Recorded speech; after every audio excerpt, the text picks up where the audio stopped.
Mom whispered, "Don't be jealous of your brother."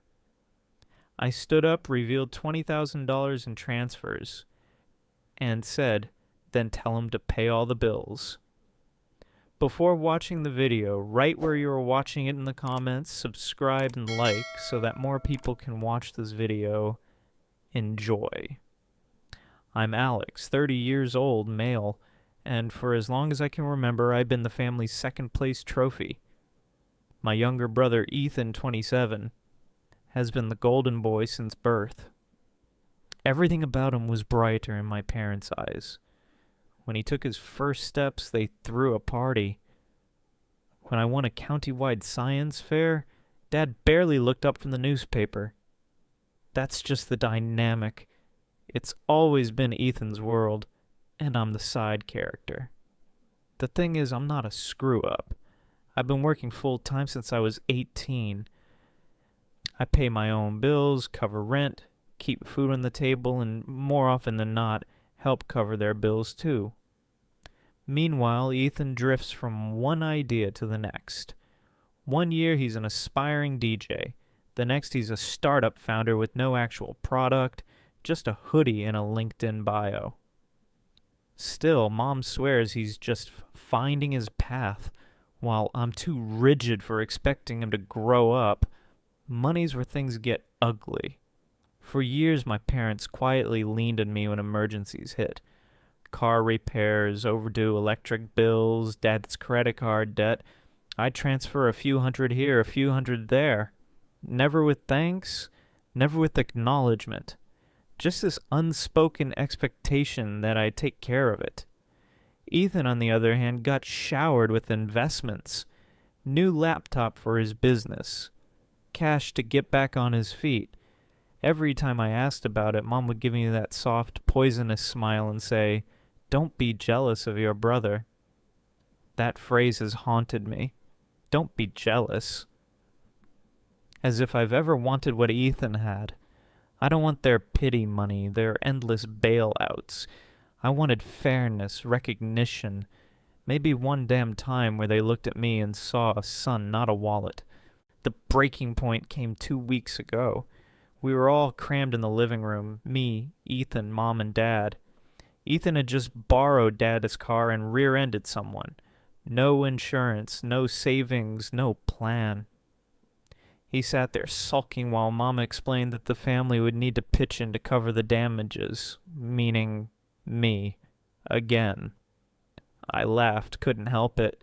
This ugly, bitter laugh slipped out before I could stop myself. That's when Mom leaned over, lowered her voice so it was just between us, and whispered, "Don't be jealous of your brother, Alex. He just needs help right now." Something in me snapped. I stood up, pulled out my phone, opened my banking app, and turned the screen to face the room. Line after line of transfers. $500 here, one on $200 there, sometimes $2,000. Stretching back years.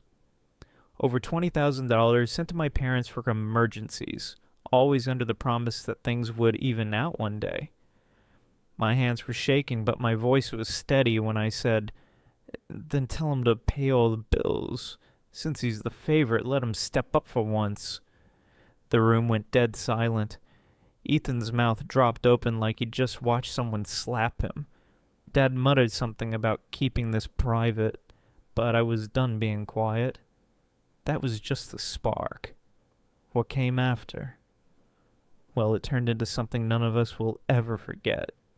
Ethan jumped up first, of course. He's always been quick to play the victim, and right then he had that wounded puppy look he's perfected since childhood. "Why are you trying to embarrass me?" he barked, voice cracking like I'd just exposed some deep injustice instead of telling the truth. Embarrass him? I almost laughed again. My chest was pounding, my throat tight, but I forced myself to stay calm. "Embarrassing you?" I said, still holding my phone. "I've been paying their bills for years.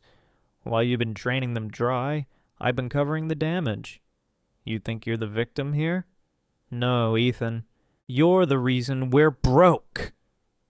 Mom shot up from her seat so fast her teacup toppled, spilling across the carpet. Her eyes were sharp, panicked, like she couldn't believe I dared to drag the skeletons out of the closet. "Alex, enough!" she hissed, glancing between me and Ethan. "This is family business, not something to throw in people's faces. You don't understand the pressure your brother is under." That line. God. My fists clenched at my sides. Ethan's pressure? The pressure of waking up at noon, blowing rent money on sneakers, and calling it networking. Meanwhile, I've been dragging myself out of bed at 5 a.m. to work overtime shifts just so their lights stay on. Dad finally weighed in, but in his usual spineless way. He rubbed his temples, muttering, "We just need to keep the peace. There's no need to bring up the past." The past? As if those $20,000 worth of transfers were just some outdated relic instead of the reason they had running water this month. Ethan, realizing the heat was on him, shifted gears. His voice got louder, shriller, until he was practically screaming. "You think you're better than me just because you got a boring job and some money? You don't know what it's like to have dreams, Alex. To try something bigger than yourself. You're just jealous because Mom and Dad believe in me." That word again. Jealous. It landed like a slap. Something inside me cracked wide open. I pointed at the stack of unopened bills on the coffee table. Utilities, car payments, even Ethan's unpaid hospital fine from when he gotten drunk and fallen through a glass door. All in Mom's handwriting, all quietly waiting for me to bail them out. "Dreams don't pay bills," I snapped. "Dreams don't keep the lights on or put food in the fridge or stop Dad's car from getting repossessed. You want me to be jealous? Fine, I am jealous. Jealous that you get to live life like a parasite while I break my back cleaning up your mess." The words hung there, heavy, poisonous. Ethan's face flushed red, his hands trembling as he grabbed the stack of bills and hurled them at me. Envelopes burst open midair, scattering across the floor like dirty confetti. And then Mom did something that floored me.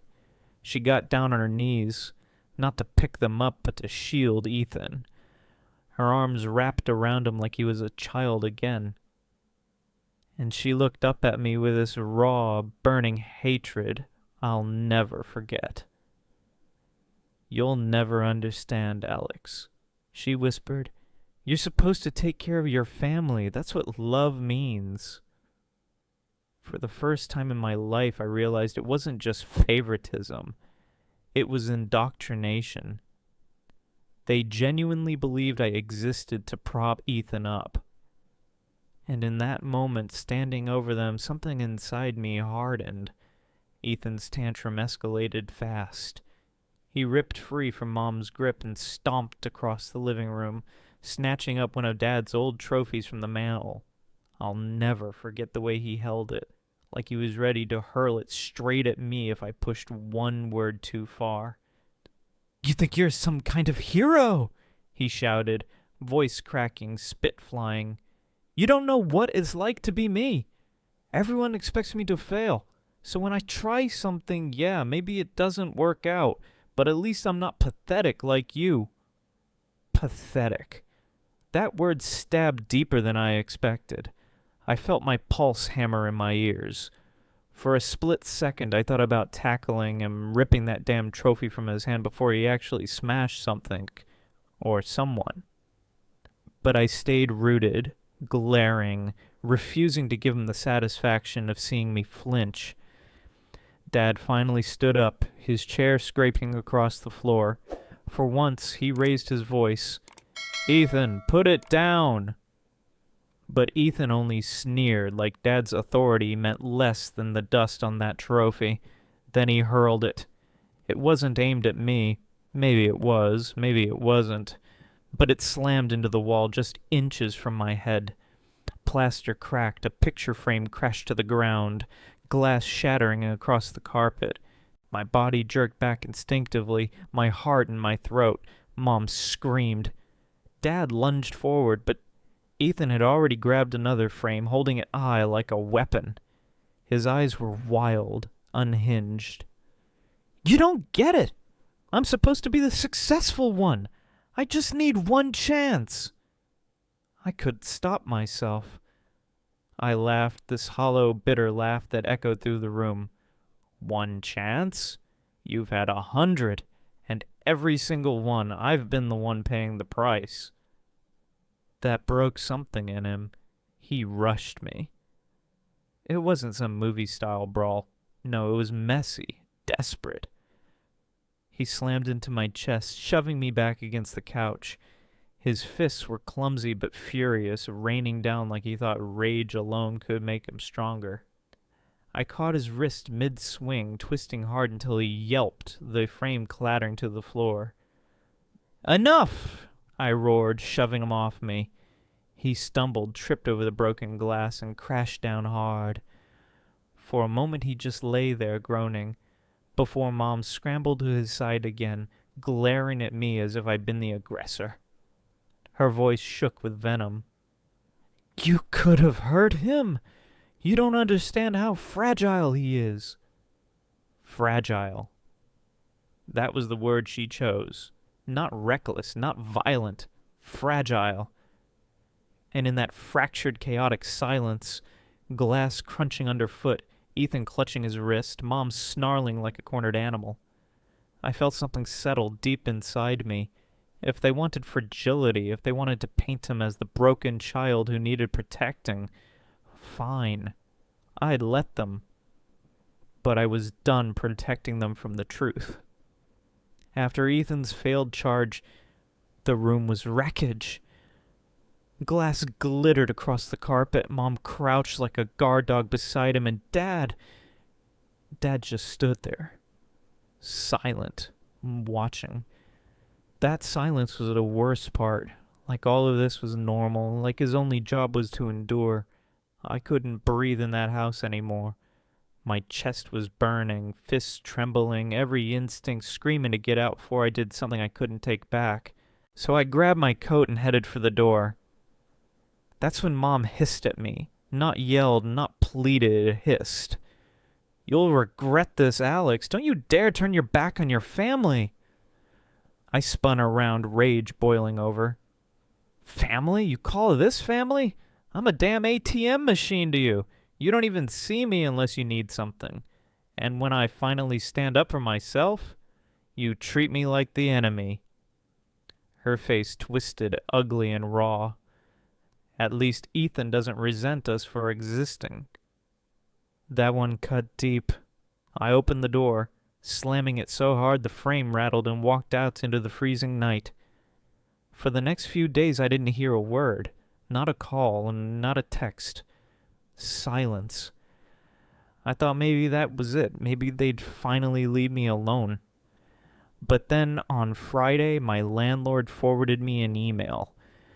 My parents had contacted him, claiming I was struggling mentally and suggesting he check in on whether I was stable enough to keep my lease. They'd weaponized my housing. I sat there staring at the email, my hands going cold. This wasn't just favoritism anymore. This was an attack. They wanted to destabilize me, isolate me, corner me into crawling back and begging for their approval. That night I pulled out my bank records again. Every transfer, every Venmo memo, every receipt I'd saved. I printed them out and spread them across my kitchen table like evidence in a crime scene. 20 grand of my hard-earned money, all gone to patch up their disasters. And then it clicked. For years they'd whispered that phrase, "Don't be jealous of your brother." They wanted me small, silent, obedient. But jealousy wasn't what this was. It was theft, dressed up as family duty. I started planning, not revenge for revenge's sake. No, something sweeter, something that would make them choke on the very story they'd spun about Ethan being the golden child. When the next family dinner invite came through, I didn't decline. I circled the date on my calendar. My pulse quickened every time I thought about it. This time I wasn't coming to keep the peace. I was coming to pull the rug out from under all of them. Update. Wow. I didn't expect this to blow up the way it did. I thought maybe a few people would skim it, call me bitter, and move on. Instead, my inbox is full. Some of you are furious on my behalf. Others think I should have cut them off years ago. One guy even suggested I send Ethan an invoice stamped past due and tack on interest. Honestly, tempting. A lot of you hit me with the same question. Why keep helping them if they've treated you like this for so long? I've been asking myself that for days. The truth? Guilt. It's like they trained me to believe I owed them my stability because Ethan didn't have any. Every transfer felt like buying temporary peace. Pay the bill, stop the shouting, cover the rent, avoid another screaming match. I told myself it was survival. Looking back, it was just me being conditioned to accept scraps while Ethan got coddled. But here's the thing. I'm done. I've been sitting with the anger. And it's turned into something sharper, cleaner. Not just rage, but clarity. For the first time, I don't feel scared of losing them. I feel ready to make them see what they've done. Some of y'all suggested going nuclear, airing it all out in front of extended family. Others said to quietly cut contact and let them drown in their own mess. Both good ideas. But I've decided on something in between. Sweet, poetic. Next week's family dinner is Mom's doing. She texted me the invite like nothing happened, like I hadn't been shoved, screamed at, or called pathetic in their living room. Just, dinner Sunday, 6 p.m., don't be late. We'll discuss the car situation. The car situation. Meaning Ethan's wreck. Meaning they expected me to show up with my wallet and my silence. So here's what I've done. I pulled every single record of those $20,000 worth of transfers. I made copies, crisp, highlighted, labeled, and I've tucked them neatly into envelopes with each of their names. Mom, Dad, Ethan. I'm walking into that dinner calm, steady, and prepared. And when the moment comes, I'm not raising my voice. I'm not throwing punches. I'm just going to lay it all down in front of them and make them choke on the reality they pretended didn't exist. And here's the kicker. I've already moved my money into a new account under a different bank. Venmo blocked, PayPal closed, debit cards replaced. Even if they wanted to guilt me into another transfer, they couldn't. Somebody commented, "Make him pay the bills himself." Yeah, that's exactly the plan. I'm gonna sit there, look Ethan dead in the eye, and tell him, "You're the golden child? Then it's time you actually carried the gold." Dinner's in 3 days. I'll update again after.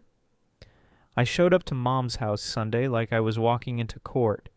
Clean shirt, quiet hands, evidence tucked under my arm. The porch light threw a square of yellow on the steps, and Ethan was already there, pacing like a loose wire. He saw me and his face pinched, part anger, part the kind of panic you get when you know the script's changing and you're not the one writing it. Dinner was staged the way it always is. White tablecloth, too many forks, Mom hovering by the oven like a conductor.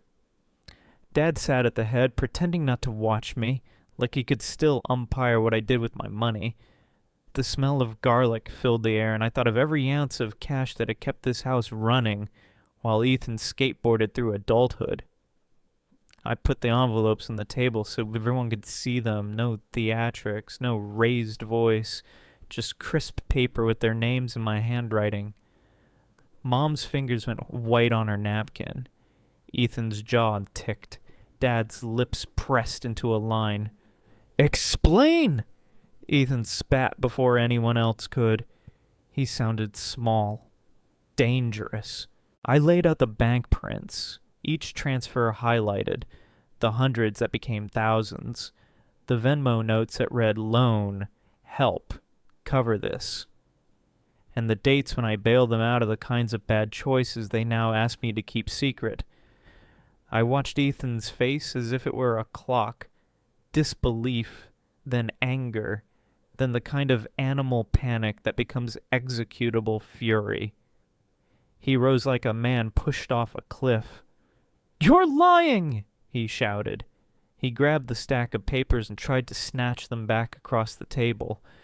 I kept my hand flat on the wood and didn't move. That's when he went for the wine bottle. Not a great idea.